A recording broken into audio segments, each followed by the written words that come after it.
In a small, bustling village, nestled between dusty plains and a winding river, lived a young girl named Mala. Her eyes, though often shadowed with fatigue, held a spark of determination as bright as the morning sun. Mala was barely 7, but her days were filled with responsibilities far beyond her years. Her family, like many in their village, struggled to make ends meet. Every sunrise brought with it the challenge of finding enough food to fill their bellies and a few coins to mend their tattered clothes. Mala, with a heart full of love for her younger siblings and weary parents, took it upon herself to contribute. Each morning, just as the first roosters crowed, Mala would slip out of their humble hut. In her small hands, she carried a worn sack and a makeshift scoop fashioned from a flattened tin can. Her destination, the village's communal bins, where the remnants of the previous day's meals, discarded by those slightly more fortunate, lay scattered. She wasn't looking for treasures, but for the discarded enshima, a staple porridge, now softened and sometimes a little sour. "It's not rotten," she'd tell herself, "just mature." Her sharp eyes would scan the bins, sifting through scraps, carefully selecting pieces that still held some substance.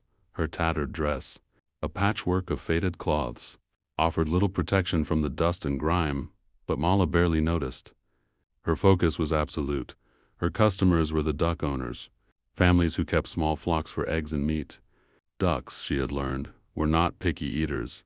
They loved the softened enshima, and a regular supply meant healthier, happier birds.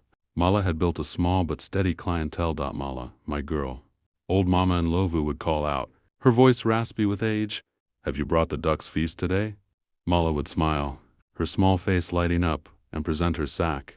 The exchange was always the same, a handful of coins, sometimes a sweet potato, or a piece of ripe mango, treasures in their own right. The coins, warm from Mama and Lovu's hand, were precious.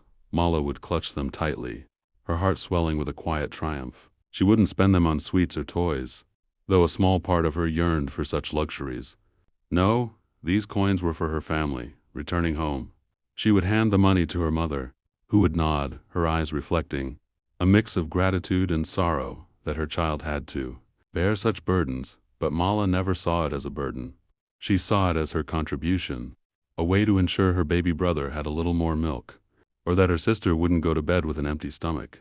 One particularly difficult day, the bins yielded very little. Mala searched tirelessly, her hope dwindling with each empty scoop.